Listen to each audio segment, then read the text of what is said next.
دیا نکاح بھی کرو, گورا نہیں کرتا نکاح خرچہ بڑھ جائے گا, حالانکہ بڑھ نہیں رہا, کچھ بھی نہیں, دھیلا بھی خرچ نہیں ہو رہا, پھر بھی وہ ڈرتا ہے.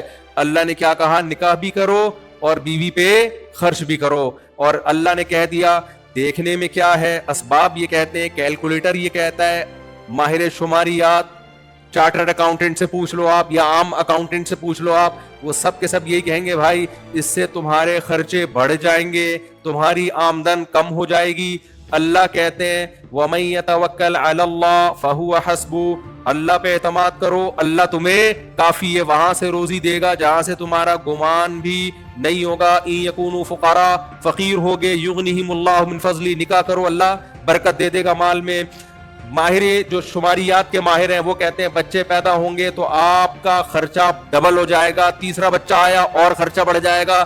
اللہ کیا قرآن میں کہتے ہیں کہ یہاں اسباب کو مت دیکھو, نحن نرزقہم وإیاکم, ہم انہیں بھی روزی دیں گے اور ہم تمہیں بھی روزی دیں گے. یہ رزق کے خزانے کس کے ہاتھ میں ہیں, اللہ کے ہاتھ میں. عقل پرس آدمی جو یہ سمجھتے ہیں میری عقل لامحدود ہے, اس کو اللہ کی باتیں سمجھ میں نہیں آتی, وہ کنجوس ہی بنا رہتا ہے. دنیا کا سب سے بڑا کنجوس, یہ سوال دہرایا کرو لوگوں کے سامنے, پوچھا کرو دنیا کا سب سے بڑا کنجوس کون سا ہے, آگے وہ جو بھی جواب دے آپ بولو جواب غلط. سب سے بڑا کنجوس وہ ہے جو اپنے بچے اس لیے نہ پیدا کرے کہ ان پہ خرچ کرنا پڑے گا مجھے. اولاد پہ خرچ کرتے ہوئے جان نکل رہی ہو جس کی, بلی پہ خرچ کر لے گا, کتے پہ خرچ کر لے گا, سمجھ رہے ہو, دوست پہ خرچ کر لے گا, لیکن بچے اس لیے پیدا نہیں کر رہے ان کمبختوں کو کھلانا پڑے گا مجھے. ابے تیری نسل ہے, وہ تیرا خون ہے. جو مذہب کو فالو کرتا ہے وہ کہتا ہے نا نا نا نا نا کوئی بات نہیں, رزق کے خزانے کس کے ہاتھ میں ہے, اللہ کے ہاتھ.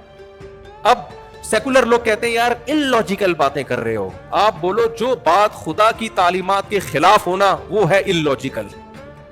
اللہ سے زیادہ کون عقل مند ہے بھائی, اللہ سے زیادہ عقل کس کے پاس ہے. دنیا پرست آدمی کہتے ہیں ماں اور باپ کو گھر میں رکھ کے ان پہ خرچ کرو گے, لائف میں انٹرٹینمنٹ ختم ہوگی, ذمہ داریاں بڑھیں گی, آمدن یہ کھا جائیں گے. اللہ کیا کہتا ہے, اللہ کہتا ہے جو رشتہ داری جوڑتا ہے, قل ما انفقتم من خیر فللوالدین. صحابہ نے پوچھا یا رسول اللہ سب سے پہلے کس پہ خرچ کریں, اللہ نے سب سے پہلے کس کا تذکرہ کیا, والدین. اور اللہ نے یہ بھی بتا دیا کہ صدقہ کرنے سے مال بڑھتا ہے, تو سب سے بہترین صدقہ والدین اور بیوی بچے ہیں. تو اس سے پتا چلتا ہے سب سے زیادہ مال تو بڑھتا ہے ان پہ خرچ کرنے سے ہے. اور کم وقت نہ شادی کر رہا ہے کہ بیوی پہ خرچ کرنا پڑے گا, نہ ماں باپ کو گھر میں رکھ رہا ہے کہ ان کو کھلانا پڑے گا, نہ بچے پیدا کر رہا ہے کہ ان کو کھلانا پڑے گا. جبکہ اللہ کیا کہہ رہا ہے, مال بڑھانے کا سب سے بڑا ذریعہ ہی ان پہ خرچ کرنا ہے. تو اب آپ کے پاس بھائی اللہ ہے اور ایک طرف ماہر شماریات ہیں, تو بے عقلی کی بات یہ ہے کہ انسانوں کو اللہ کی رائے پر, اللہ کے آرڈر پہ ترجیح دی جائے. سمجھ میں آ رہی ہے بات کہ نہیں آ رہی ہے؟ اللہ نے ہمیں حکم دے دیا. پہلے زمانے میں لوگ سمجھتے تھے روزہ رکھنے سے کمزور ہوتے ہیں, اب تو میڈیکل سائنس نے بھی کہہ دیا روزہ رکھنے سے صحت خراب ہونے کے بجائے اچھی ہوتی ہے. دنیا میں اتلاپا کوئی عیب نہیں ہے, موٹاپا عیب ہے, سمجھ رہے ہو. باریک باریک لوگ میں نے دیکھے 90-99 سال نکال جاتے ہیں, حالانکہ گوشت ہوتا ہی نہیں ہے. موٹے لوگوں کے لیے مسئلے ہیں. اب مجھے بتاؤ موٹاپا کھانا سے پرہیز کرنے سے آتا ہے یا کھانا کھانے سے آتا ہے؟ کھانا کھانے سے آتا ہے. تو شریعت میں کھانا زیادہ کھانے کا حکم ہے یا کم کھانے کا؟ پہلے جب علماء کہتے تھے نا کم کھایا کرو, لوگ کہتے تھے یہ کمزور کر رہے ہیں لوگ. اب میڈیکل سائنس نے بولنا شروع کر دیا ہے. آج تک آپ کو میرا خیال ہے کوئی ہسپتال میں ایسا مریض نظر نہیں آیا ہوگا جو کھانا کم کھانے سے بیمار ہوا ہو. سب بیمار کس سے ہوتے ہیں؟ کوڑتے رہتے, کھاتے رہتے. ہمارے نبی کی خوراک دیکھو آپ, صحابہ کی خوراک دیکھو آپ.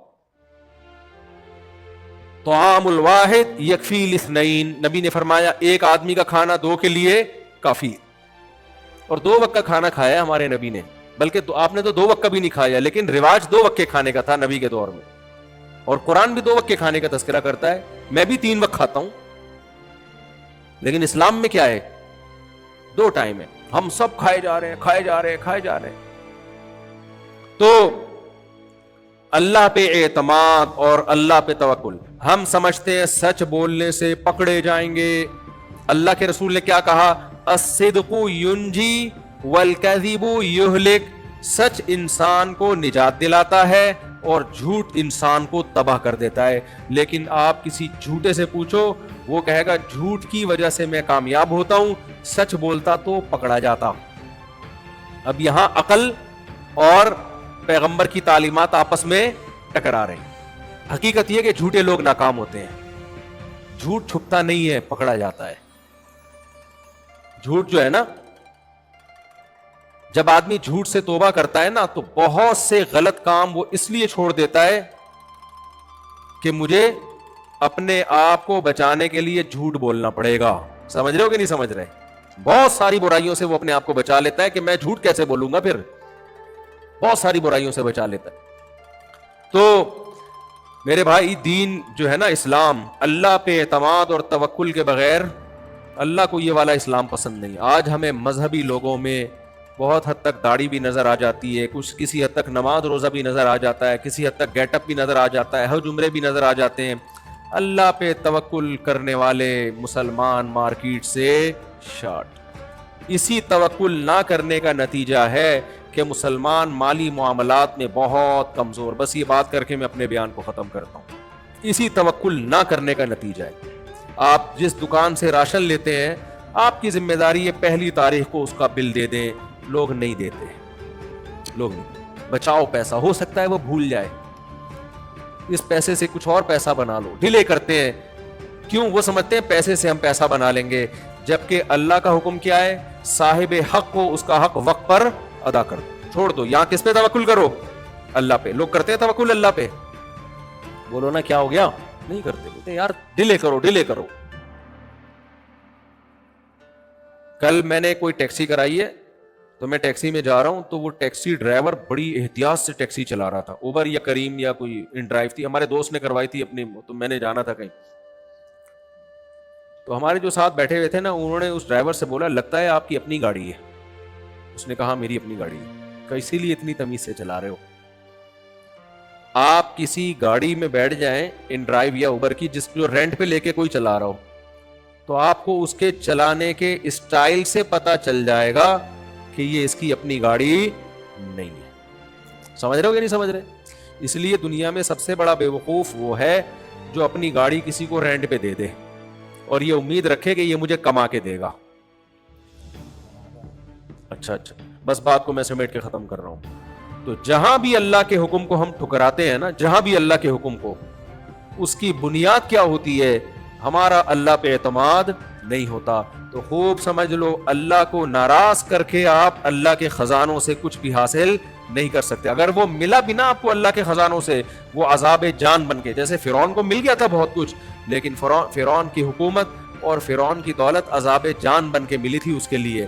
آج فرعون کہتا ہوگا کاش میرے پاس نہ حکومت آتی, نہ میرے پاس دولت آتی, کاش میں غریب ہوتا, زیادہ کامیاب ہو جاتا. تو جب انسان اللہ کو ناراض کر کے, ماں باپ کے ساتھ بدسلوکی کر کے, رشتہ داری توڑ کے, بیوہ بہنیں ہوتی ہیں ان پہ نہیں خرچ کر رہے ہوتے, بھائی ہوتا ہے بے روزگار اس پہ نہیں خرچ کر رہے ہوتے کہ کھا جائے گا یہ, تو اگر میرے بھائی کنجوسی سے پیسہ بچاؤ گے, یا تو بچے گا نہیں وہ پیسہ, اور اگر بچ بھی گیا تو وہی پیسہ سانپ بن کے آپ کو ڈسنا شروع کر دے گا. تو اللہ سے دعا ہے, جنازہ ہے تو میں اپنے بیان کو بس ختم کر رہا ہوں. اللہ سے دعا ہے کہ اللہ ہمیں اپنی ذات پہ کامل اعتماد اور کامل توکل نصیب فرمائے, اور جہاں بھی اسباب اور اللہ کے حکم میں ٹکراؤ پیدا ہوتا ہے, اللہ اپنے حکم کو ہمیں اونچا رکھنے کی توفیق عطا فرمائے. دیکھو منافقین جہاد میں نہیں جاتے تھے اور کہتے تھے جائیں گے تو مر جائیں گے, تو اللہ نے کیا کہا؟ اللہ پہ توکل کرو, اگر تمہارے مقدر میں موت ہوئی نا, یدرککم الموت, تمہیں گھر میں آ کے وہ موت پکڑے گی. میں ابھی بنیر گیا ہوں نا سیلاب زدگان کی حالات دیکھنے کے لیے, وہاں لوگوں نے بتایا کہ اوپر کچے گھر بنے ہوئے تھے, سیلاب جب آیا تو وہ کچے گھر سے لوگ نکل کے کچھ لوگ پکے گھروں میں آ گئے نیچے, کہ یہ مضبوط گھر ہیں. کہہ رہے وہ کچے بچ گئے اور مضبوط گھر ٹوٹ گئے. ان کی موت ان کو کہاں کھینچ کے لائی ہے؟ کچے گھروں سے پکے گھروں کی طرف. جو کچے میں رہ گئے وہ بچ گئے, اور جو پکے میں تھے وہ مر گئے. بعض دفعہ آپ جو احتیاطی تدبیر اختیار کر رہے ہوتے ہیں وہ تدبیر آپ کی زندگی کے بجائے موت کا ذریعہ بن جاتی ہے. تو جو اللہ پہ اعتماد اور توکل کرتا ہے وہ کہتا ہے بھائی ہم اسباب تو اختیار کریں گے لیکن ہوگا وہ نہیں جو میں چاہوں گا, ہوگا وہ جو میرا رب چاہے گا. انڈیا میں جو جہاز تباہ ہوا وہ خاتون بچ گئی جو ایئرپورٹ لیٹ پہنچی تھی. حالانکہ کسی جگہ لیٹ پہنچنا یہ کامیاب ہونے کی علامت ہے یا ناکام ہونے کی؟ ٹائم مینجمنٹ کی جتنی ورک شاپس ہیں آپ نے یہی پڑھا ہوگا کہ ہمیشہ لیٹ پہنچنے والے لوگ ناکام ہوتے ہیں, ٹائم پہ کام کرنے والے لوگ کیا ہوتے ہیں؟ کامیاب. کیا خیال ہے بھائی؟ اب کوئی ماں باپ بچے کو نصیحت کر رہے ہوں گے بیٹا ہر کام ٹائم پہ کیا کرو, کامیاب ہو گئے. بچہ کہے گا امی انڈیا میں وہ خاتون ٹائم پہ نہیں کام کرتی تھی اسی وجہ سے بچ گئی وہ, اس لیے یہ نصیحتیں کسی اور کو کیا کریں. کیا خیال ہے, کہے گا کہ نہیں کہے گا؟ وہ غلط کہے گا, اس لیے کہ ہم تو اللہ کے حکم کے مکلف ہیں, ہم نے تو ٹائم پہ ہی کام کرنا ہے. لیکن میرے بھائی جس کو اللہ نے کامیاب کرنا ہوگا کامیاب ہوگا, جس کو نہیں کرنا ہوگا تو اللہ کے خزانوں سے زبردستی کچھ بھی حاصل نہیں ہو سکتا. اور اگر حاصل ہوا بھی نا وہی دولت وہی عزت آپ کو سانپ بن کے ڈسے گی. اللہ سے دعا ہے اللہ ہمیں اپنی ذات پر اعتماد اور توکل نصیب کرے.